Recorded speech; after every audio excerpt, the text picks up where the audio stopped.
We've normalized stress, we glorify burnout, we reward overthinking. And most people are living in a constant low grade survival state while calling it ambition.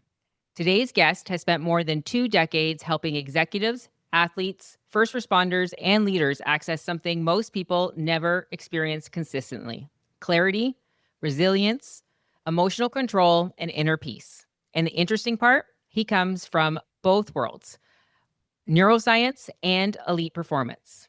Welcome back to the Own Your Shift podcast. I'm your host, Virginia Bain, and today's episode is going to challenge a lot of what we think we know about stress, success, performance, and happiness.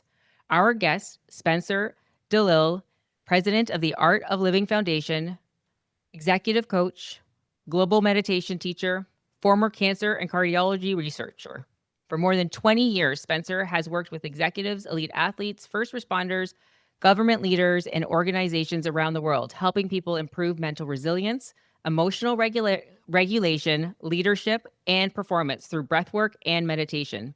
He's taught in more than 25 countries, worked with organizations including Google, Deloitte, TD Bank, FIFA, Ford, and the federal government of Canada, and is currently collaborating with the University of Toronto and Mount Sinai Hospital on research examining meditation and breathwork for PTSD, anxiety, and depression. What makes this conversation fascinating is Spencer bridges science, leadership, performance, recovery, and spirituality in a way that's incredibly grounded and practical. Spencer, welcome to the show. Amazing. Thank you for such a beautiful introduction, Virginia. Oh, you're welcome. You have one of the most unique backgrounds I think I've seen. You started in oncology, then in cardiology, research. You moved into pharmaceuticals and marketing. Then you have coached elite athletes, and now you lead one of the world's largest volunteer-run wellness organizations.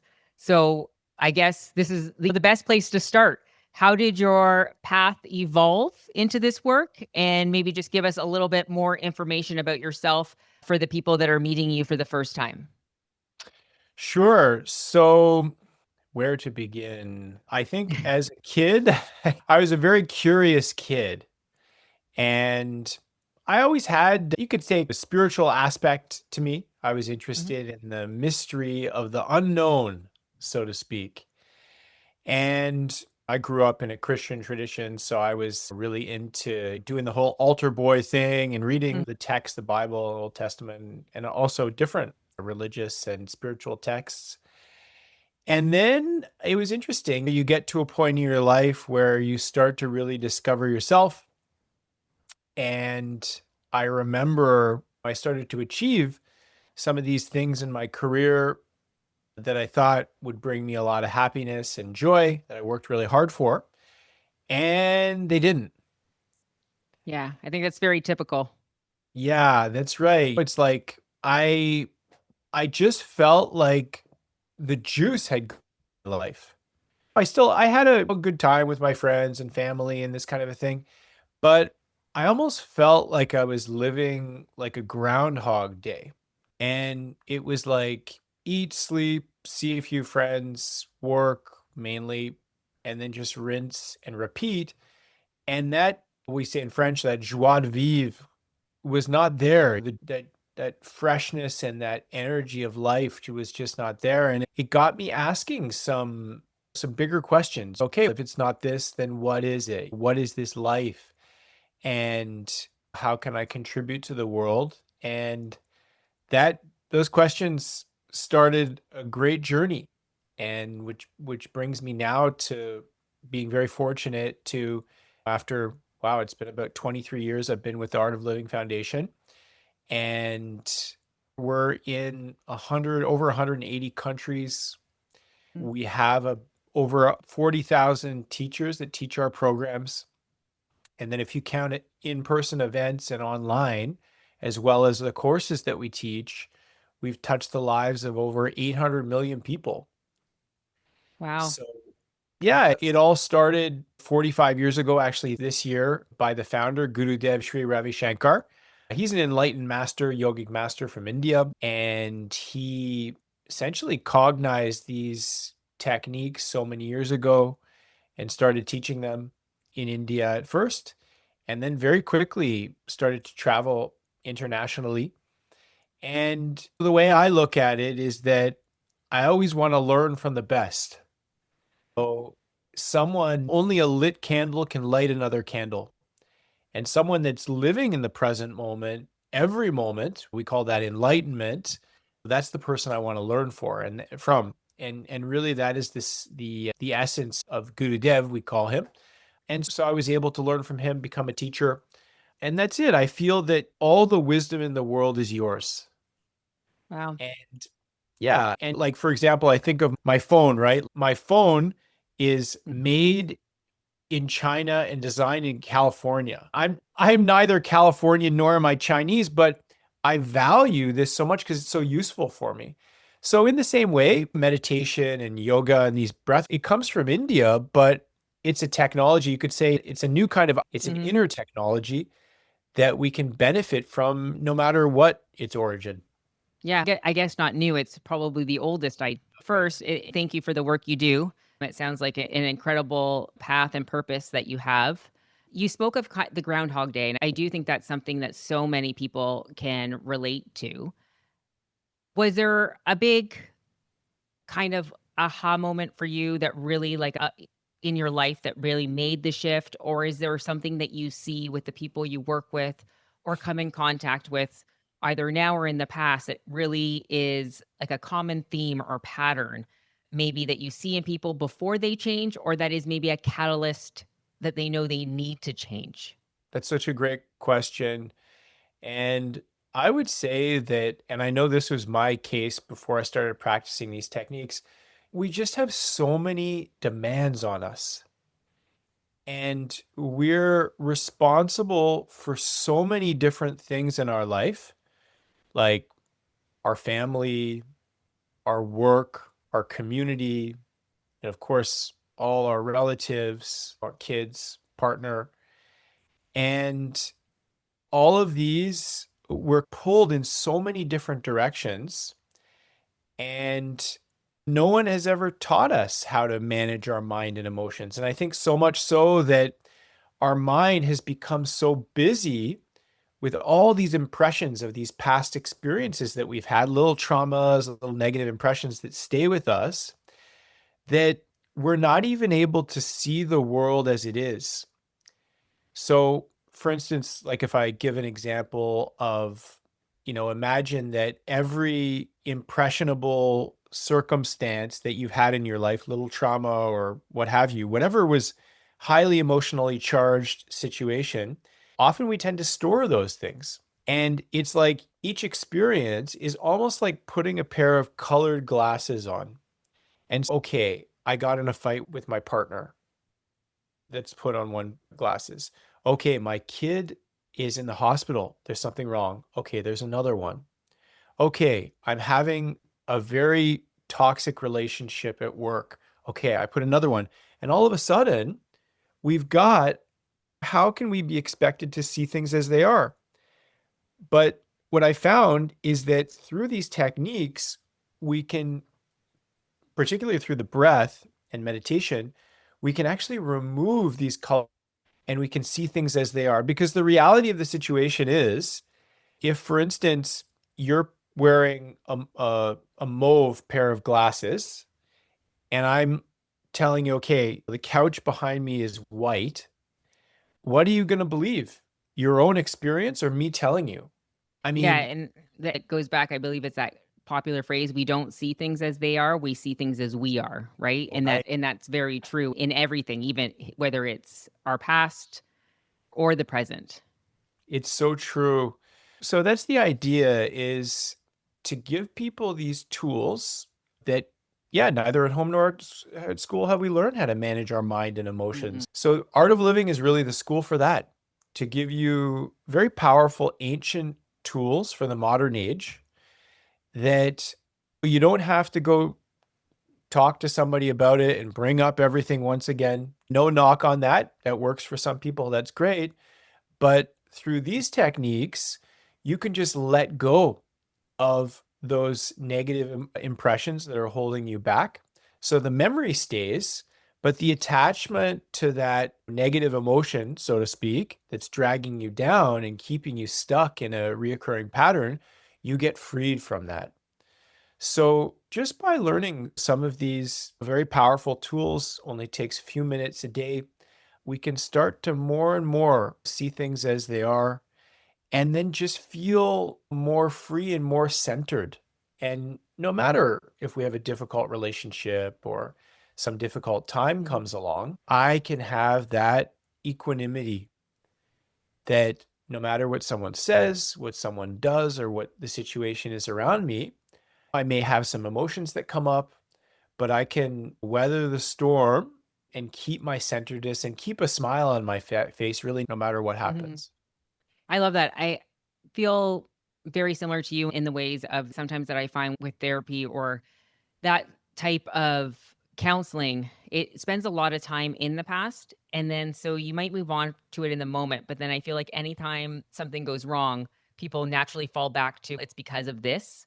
Whereas if you get tools to move past it and to live in the present, and that's what you're saying that you guys do, you're not saying it didn't exist, but it's almost like you're viewing it as a third person. So you're now watching what happened as a part of a story or a movie in the past, and you can understand it, but you no longer have to be emotionally tied to it, which Yeah. I guess would be the freeing space for so many people, and knowing that we're allowed to move on from it, right? We don't need to be defined by those moments. Yeah, it's so true. And I think that's where the breath comes in. We teach this very powerful breathing technique. It's called Sudarshan Kriya. The word is Sanskrit. Sudarshan Kriya, we call it sky for short, or sky breath meditation. And Su means proper, Darshan means vision, and Kriya is a purifying action. So through the practice of this breathing technique, this rhythmic breathing technique, I'm able to release all these negative impressions, little traumas from the past, so that one, I can see the world clearly, as we were talking about, see the world as it is, not as I Mhm. am, as you said. And then also, I'm able to see myself and experience myself as I am. Because at the essence, when in the yoga tradition, we talk about 7 layers of existence. We talk about the body. We need a Mhm. healthy body. Then we have the breath. Where are we without our breath? We don't get too far without it. Then we talk about the mind, which is the projector screen that all of our senses project onto. Then the intellect, that is, analyzing, deciphering everything in the mind. We want a sharp intellect. We want a clear and calm mind so we can make good decisions. Then we have the memory.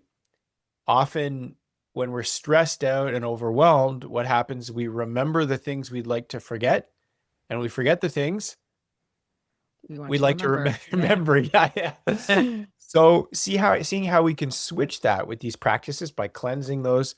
And then the sixth is the ego. Could be I'm the best, everyone's below me, but also could be, you know, I'm the lowest and everyone is above me. Being When we're able to cleanse our ego and have that purification take place, then we have this all-encompassing ego, which we've all experienced, right? You see someone that drops their groceries, it's not like you think, oh, should I go help them or not? You just suddenly go. We have that sense of connection with people. Or you drive by a car accident and you think to yourself, oh, wow, I hope they're okay. So more and more as we develop and cleanse the system of these negative impressions and little traumas, then we can get in touch with the seventh layer. Here we go, 7, which is the self, which is the center essence of our being, that joy, that love, that peace and centeredness. And that is the essence of who we are. Some may say, okay, yeah, I really do feel that and I live from that. Others may say, I don't identify with that in this point in my life. And that's okay. It's just if it's a cloudy day, you don't see your sun, but we know it's there. And in the same way, the self is always shining with that peace and joy and love. It's just there's a little bit of impressions there. And if we can remove them, we can start not only to just know that we are the self as a concept, but actually experience living from there on a moment to moment basis. How does someone start with these practices in a world that's constantly demanding more of us, like more time? We're supposed to now not only have two income households, but four incomes because everybody's supposed to have a full time job and a side hustle. And then we're raising kids, we're taking care of parents. How does somebody actually start to practice this? Because I think a lot of people listening would be like, that's nice and that's great for them, but that Yeah. won't work in my life. Yeah, it's a great point you make. And it's a valid point. People are just so busy and there's so much going on. And yeah, as well, when you're a caring person, you take on more. And so how do you do it? One thing that I noticed when I started practicing these techniques is that I always used to have this wish. I wish there were more hours in the day. Ever thought that? Yeah, I know before you used to think almost sleeping was a waste of time because you could get more done if you slept less. Right. Yeah, it's so interesting. And that's it. Essentially, the interesting thing is that what I discovered through experience later is that most of the time we are wasting time. Why? Because our mind is not in the present moment. So you may be working on something, but where's the mind? You have so many demands on you, your mind is likely somewhere else.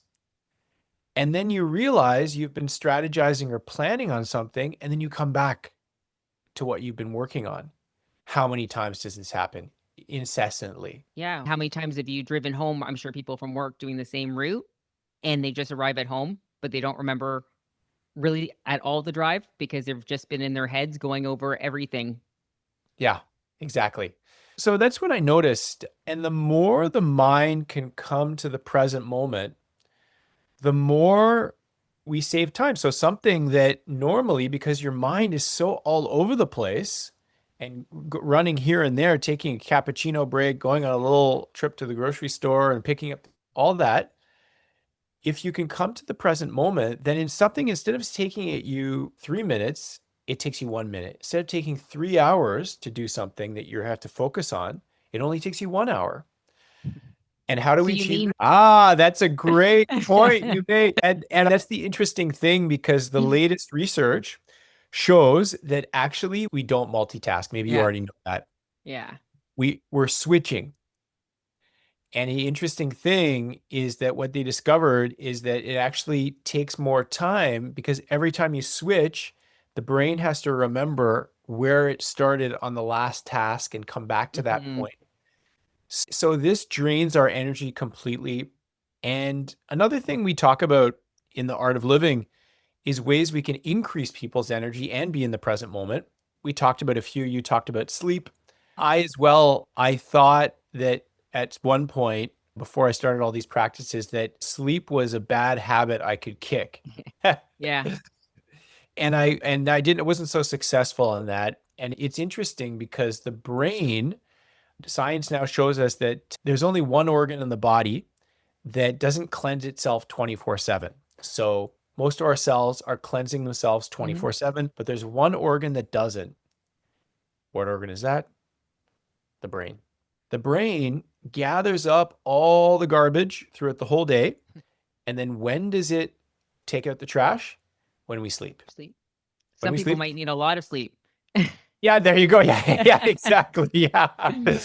So that's exactly it. And now there's mounting evidence to demonstrate that a lot of this energy can come from meditation as well. So sleep is there. Food also, quality and quantity of food is important. Just having fresh food, not with little or no chemicals. Also the same with sleep, quality and quantity of sleep. And then a calm, steady, relaxed mind. It can come from, for some people, it's listening to music. For other people, it's going for a walk. One of the most powerful ways to get that is through meditation. And then the breath is the fourth one we talk about. And the breath is interesting because can the breath be in a moment other than the present moment?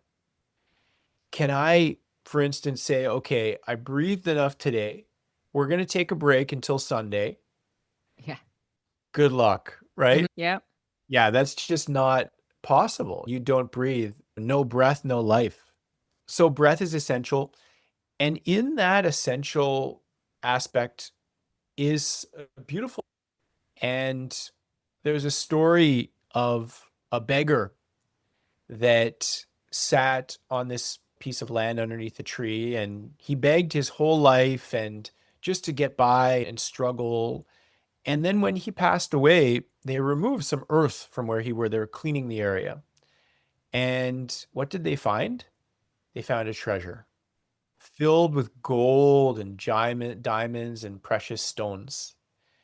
And so this person was sitting on this incredible wealth and living in poverty at the same time. And in many ways, you can relate it to our own life. This power and this secret of the breath is within us all.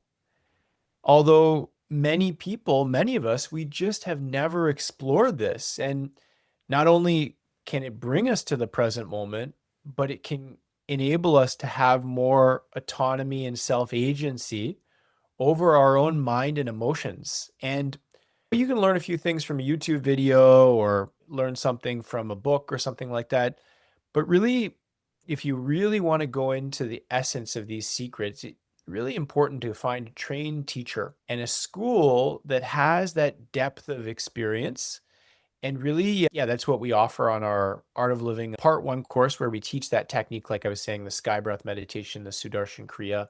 And then we also teach other techniques after that involving meditation and yoga and this kind of a thing. Mhm. But it's so beautiful. It's such a precious gift that we all have to discover, and some people never do. No, So and I do yeah, think breathwork and meditation has started to become more mainstream and popular, which is great. it's But with that, you also get some bad teachers or bad practices. And I also feel like a lot of people really don't still understand it. Like, so a lot of people just know box breathing or the 4 in, 4 out. But what happens in the brain and the body really when people are doing an intentional breathing practice? What is shifting? Because I know I've read that breathing or doing breath work can be one of the quickest ways to shift your emotional state. 100%. Yeah, I would say that I like this example. So this is my phone. I'm going to come back to my Mhm. phone. Maybe I'm using it too much. That could be the case. Yeah, I think like most of us. And the phone is life has both a subtle and a gross aspect, right? So for example, if I look at my phone here, what is the gross concrete aspect of this phone? The case, the screen, I can touch it, I can feel it, right? Yep. Okay, so what is the subtle aspect of this phone? The maybe the invisible aspect of this phone. The signal, the phone signal. Yeah, all the data, the information. Exactly. That's exactly it. All the software on the phone. Can you feel and touch and smell the software? No. No. And the same thing with the signal or the Wi-Fi, right? Yeah. So I remember back in the day, I'd hear my elders saying, if I can't touch it and feel it, it doesn't exist. Now yeah, we can't say that. With science has shown us that there is an unseen realm to our existence. And yeah, I'd like to answer your question on both of those sides. On the one side, our physical body and our physical systems and our nervous system, and principally our brain, is controlled by what they call the autonomic nervous system. And autonomic nervous system is principally, we don't have too much control over it. It responds in the way it responds, depending on how we've lived our life. It could respond in a healthy way or not. And there are two principal gateways, which you probably know: sympathetic and system. That's right. So our parasympathetic system is effectively rest and digest, rejuvenate. And that system can be activated through different ways, but one of the most powerful ways to do it is through the breath. So if I'm noticing that I'm way out of balance, my mind is all over the place, just simply through a breathing technique, and maybe we can even do one together Mhm. today, Yeah. we can address the parasympathetic directly rather than hoping that it'll kick in. And we can totally change our state and reset the nervous system. So that's on one side. The other side is the sympathetic system. They call it the fight or flight. And on Mhm. back in the day, our ancestors, when we were being chased by a tiger or a moose or something like that, that system would kick into play and we would run or stand and fight, what have you. So this system is that dynamic system. The only problem, and this also can be activated in a healthy way through the breath as Mhm. well. Now, the only problem is that often most of our lifestyle lends to activating the sympathetic. And so we get the sympathetic and we never learn to address the parasympathetic, the resting and rejuvenation side. And the beautiful thing about the breath is that when you start to learn these different techniques, it almost puts you in the driver's seat of your own nervous system. And principally, if we look at one, there's something called the vagus nerve, not Las Vegas, but yeah, like the vagus nerve. And they call it the second brain, innervates through the gut. Yeah. And that's it's also tied to that gut feeling, so to speak. Intuition. Yeah. Intuition, that's right. And we can talk about that too. We have some interesting courses around that. So what's interesting is that when we get into a triggering situation, so say you start to speak to someone at work, they're not being so nice, they have other intentions, and the conversation is going sideways, and you're getting triggered and very emotionally having a response there. What you can do is you can do these breathing techniques that actually address the vagus nerve. And the vagus nerve is actually responsible for clearing cortisol from the brain. Hmm. And what happens in a panic situation is that cortisol builds up in the cerebral cortex, which is like our wizard brain. And cortisol effectively blocks neural communication. So your neurons can't talk to each other. So when there's too much cortisol, it shuts down that wizard brain and the lizard brain wakes up, which is that fight or flight type Yeah. of a You're system. more mammalian. Exactly. And that's why we get panicked and confused sometimes in these high pressure situations or triggered situations. So the cool thing about the breath, and we can even do something right now to address that, is that we can activate it right away. It's under our control. I can use it whenever I want, whenever I Hmm. feel daily practice or in an ad hoc situation. And I activate that vagus nerve. It takes away that cortisol, reduces the cortisol in the cerebral cortex, and I effectively reboot my wizard brain, my cerebral cortex right again, so I can make those rational, intelligent, intuitive decisions better. That's great. I'm sure a lot of people could use a reboot. Yeah, that's it. So shall we do something? Would you like to Yeah, do a yeah, that'd be technique or what perfect. did Yeah, you and have in if mind? people Okay, listening can follow along as well. super. So this breathing technique, it's called straw breath. Okay. Yeah. And it's a really great technique for grounding the system.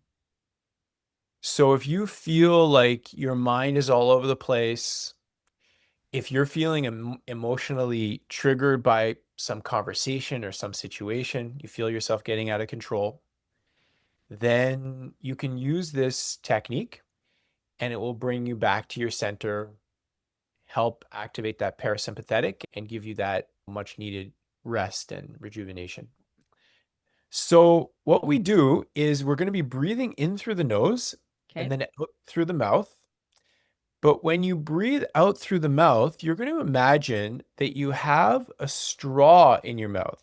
So, I'll demonstrate. So, you breathe in through the nose and then out through the mouth in a long stream, almost like you're breathing out through a straw as long as possible. When you need to breathe in through the nose slowly and out through the pursed lips, out through the straw, the imaginary straw.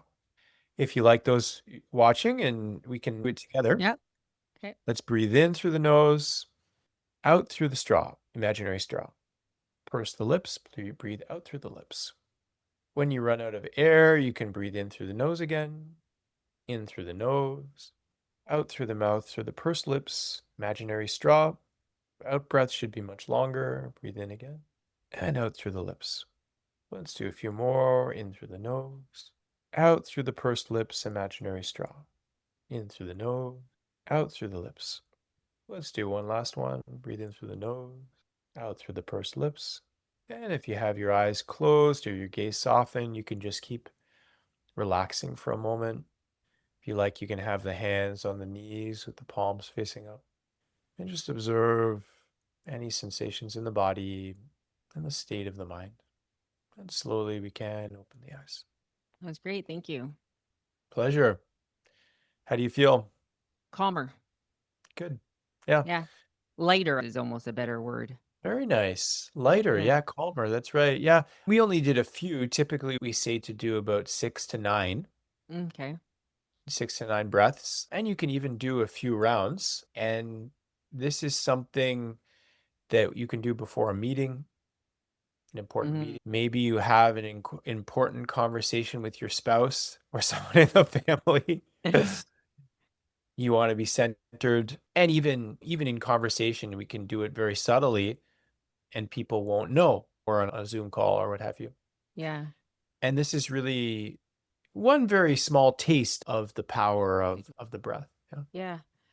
One thing I find interesting when I was going through your profile and different things was your philosophy on happiness.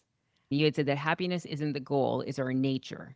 And I think that's a really interesting perspective and very different from how most people live, right? Everybody's always in the pursuit of happiness Yeah. or their purpose and trying to be happier or live a happy life. So when you say that happiness is just our nature, how would you define that or what do you mean by that? And how do people then try to embody that philosophy as opposed to continuously trying to chase something? Really nice. So you cut out a bit there, but I think the question was, how do we define happiness and in relationship to this other way of defining it by chasing after? Is that right? Yeah, because you say happiness is just our nature. So how does one start to live that and move away from trying to be that or Right. trying to Beautiful. get it? That's right. So this was taught to me by Gurudev Sri Ravi Shankar. And yeah, that's exactly it. He said happiness is not an emotion, it's our very existence, just as love is as well. And if you think about it, it makes sense practically. You look at a baby. Baby doesn't need a reason to smile. No. Baby just smiles and is so happy. And then when you get to the adolescence, then somehow there's not so many smiles. Yeah. And then adults, wow, maybe people don't remember the last time they were smiling. So somehow along the way, we've lost that connection with our nature.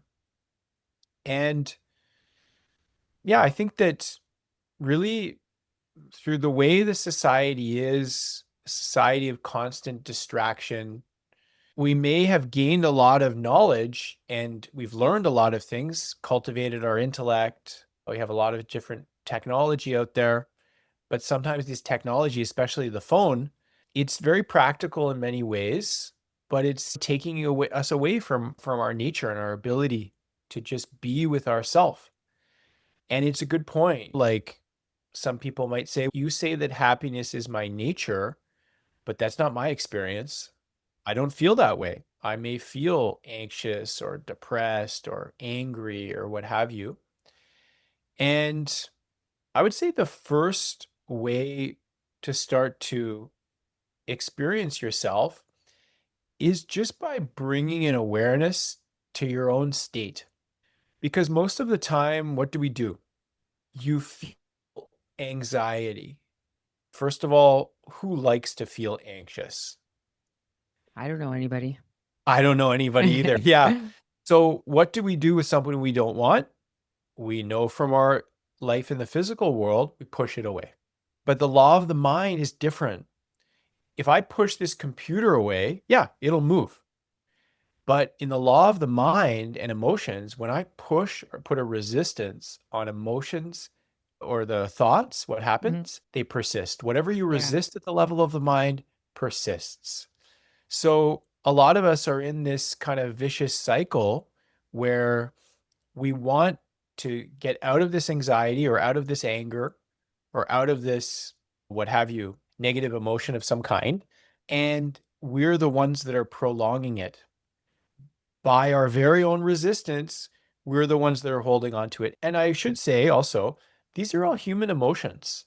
Hmm. There's nothing wrong with them. Nothing wrong with feeling sad. Nothing wrong with feeling a little bit of anxiety. Nothing wrong with feeling angry, like anger. These things, they come and go. But when we get stuck and when they start to become something that is there for long periods of time, that's when we get into kind of trouble with that kind of thing. And there, once again, just by bringing an awareness to that emotion, and instead of pushing it away, embracing it. There's a beautiful poem. I really love poetry, and one of my favorite poets, his name is Rumi. Have you ever heard of Hmm. him? Yep. Yeah, okay. Yeah. So, yeah, I love Rumi. And one of my favorite poems by him, it's called The Guest House. And for the listeners, and I don't know if you've heard it before, but it's so beautiful. And it talks about exactly this. It talks about what to do effectively when you're in a storm of emotions. Because I love what Guru Dev says. When you're in a storm of emotions, he tells us that all the knowledge and wisdom goes out the window. We're just in this complete storm and what to do. So instead of our first reaction, which would be to resist or distract, go to the fridge, and I love brownies, so I'm going to have a brownie. I'll have a second brownie. And then, oh, they were small pieces. Let me have a third and a fourth. And all of a Hmm. sudden, dull on the couch, right? Or Well, looking and at, then you feel guilt for that. So then you're only adding to the negative emotion. exactly. So then you feel guilt and that doesn't help. Or you go on the phone, Mhm. look for something funny or what have you to cheer you up. But it doesn't make a difference actually in the long run. In the end, you're still stuck in this storm of emotions. So what to do? So Gurudev says to open your arms and basically give a hug to that Mhm. emotion. And Rumi, the way he says it, is to treat your emotions as an honored guest. And in fact, in some of our meditations in the art of living, we also say that Gurudev says that to treat your emotions and your thoughts as an honored guest. Instead of pushing them out the door, invite them in for tea. Sit with them for a bit. Sit with them. Exactly. And some people might be thinking, like all of a sudden, no way. That is the last thing I want to do. I think silence really scares a lot of people, right? We're in a very high stimulus world, whether we know it or not, right? And even when we take moments to ourselves, it usually means scrolling on the phone. So we're still Yeah. getting all these lights and actions and movements going on. I know a lot of people that the second they get downtime in the car, they have to call somebody, right? They can't just sit with their thoughts or their emotions. And then they wonder why they have so much anxiety within them. And it's because they're never giving them a place or a chance to leave, right? Yeah, that's right. That's right. Yeah, so that's exactly it. And if we're able to have the courage really to be with ourselves, then that awareness can transform that emotion. And instead of us having such a grip blocking that emotion, it's like we set it free by giving it the attention it wants. And effectively life, we're living in this current, the present moment. It's like a flowing river. If you put your foot in the river and then you take it out and you put your foot in the river again, is it the same water? No, Mhm. it keeps moving, ever fresh, ever present. And similarly, if we're able to give our attention and awareness to the emotion, just be with it, then it will leave it on its own at its own pace. And I would say a bridge, maybe people aren't ready to do that just yet. A bridge to that is once again that very active practice of breathing, this rhythmic breathing technique, Sudarshan Kriya. It gives us an active practice, which effectively clears out a lot of the most intense emotions so that Mhm. when the emotions come, they're less intense, the negative emotions, and they're less frequent. So they're much more easier to manage with time. And yeah, for the past 45 years, Gurudev has been touring the world doing this. We just actually this year we celebrate years of our retreat center, which I'm at right now in Wow. Quebec. Yeah. Yeah. And yeah, we're having a big celebration this July 3rd, where we're inviting people from across Canada to come, a celebration of culture. And next year, we've got an incredible celebration. Every 5 years, we do what's called the World Culture Festival. Okay.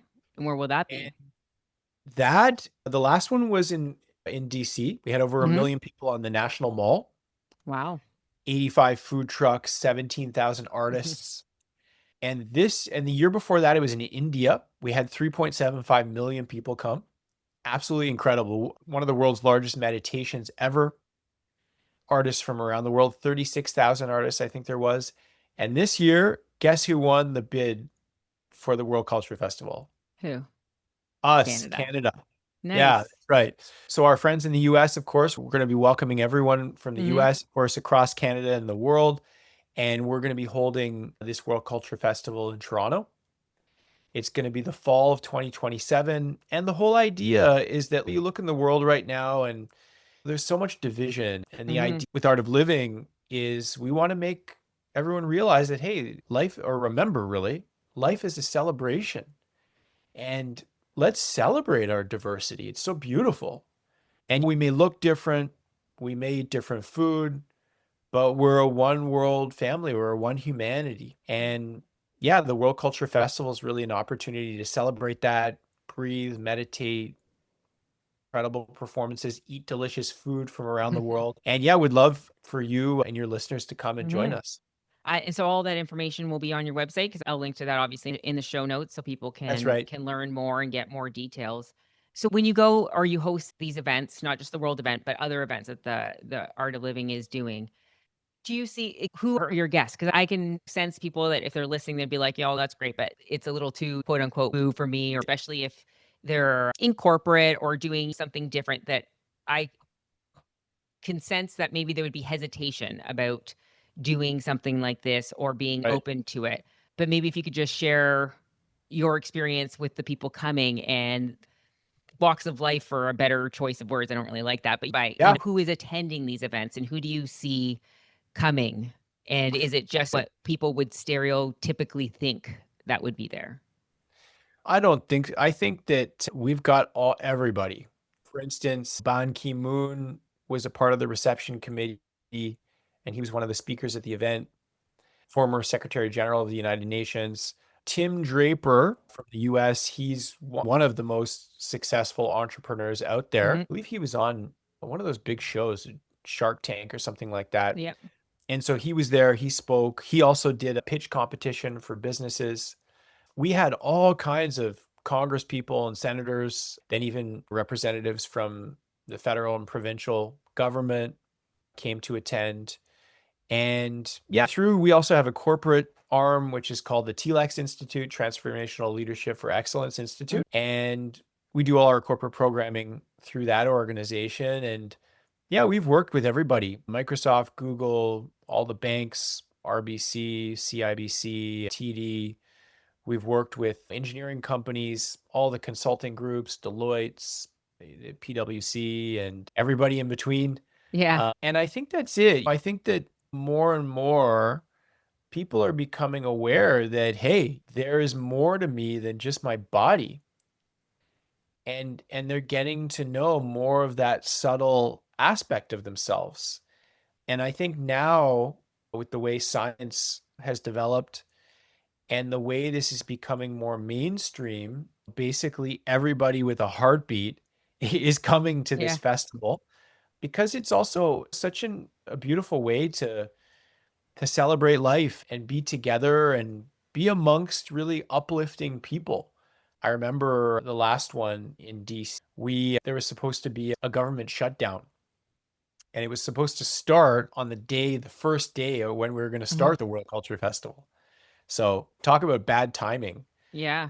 But the interesting thing is, and we had such a momentum of this positivity over those last few months before the festival, so many people working together that the government shutdown that was supposed to 100% happen or 99.9% happen, at the very last minute, it didn't happen and they found a solution. So there's something very powerful about getting together people that have a positive goal and a positive outlook. And the success and the fulfillment that comes out of that company. I think that's one of the things I love most about the art of living is that you meet people from all walks of life, all kinds of business, not for profit, different nationalities and cultures.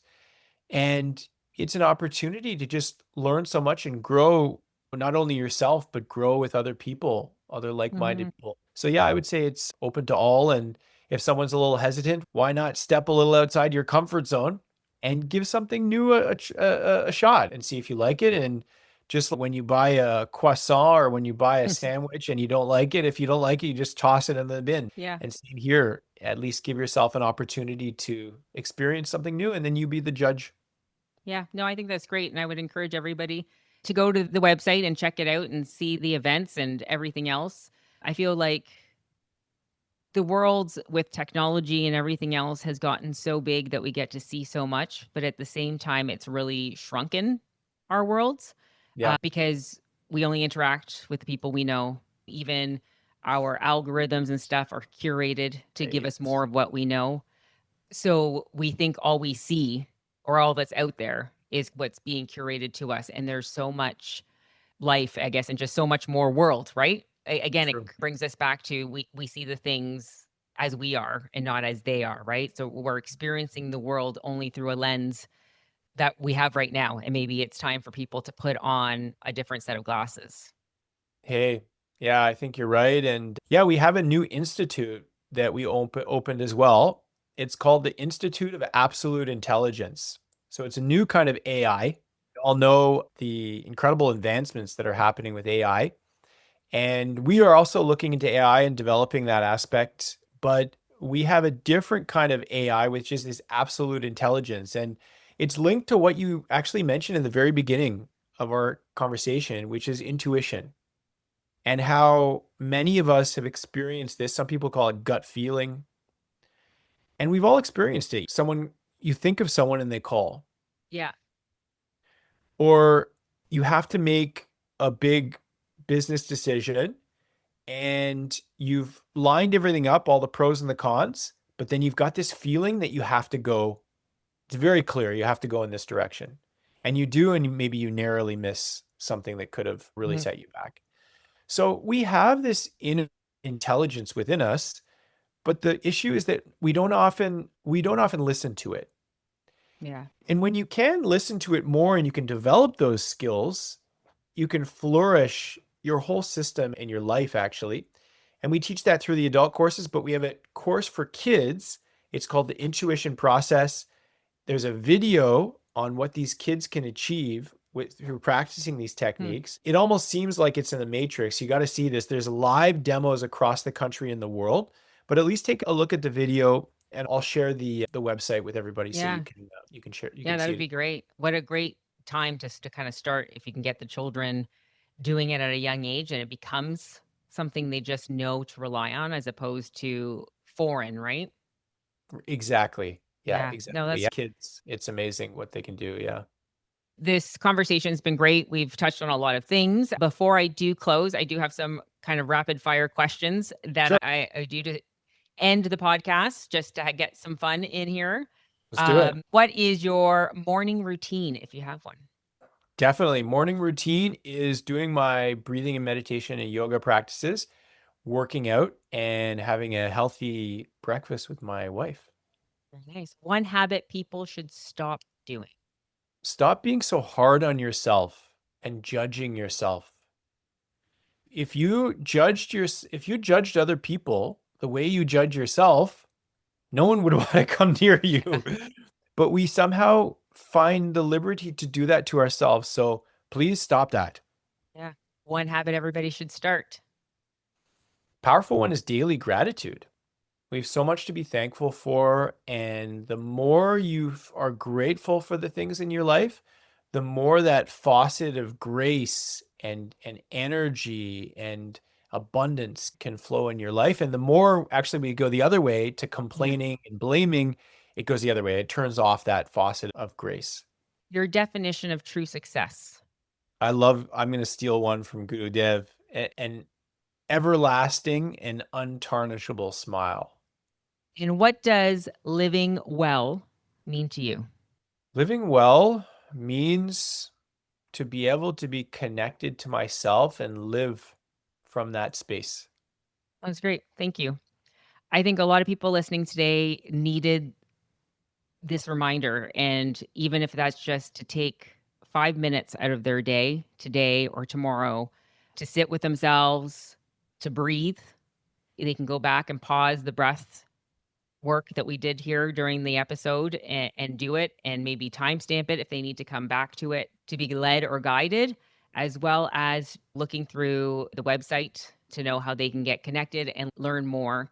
I know they'll definitely benefit from that. So thank you so much for being here and for the work that you do. And thank listeners for hopping on and listening to another episode of Own Your Shift. And if the episode resonated with you or you know someone else that could use it, please share it with somebody who needs this message.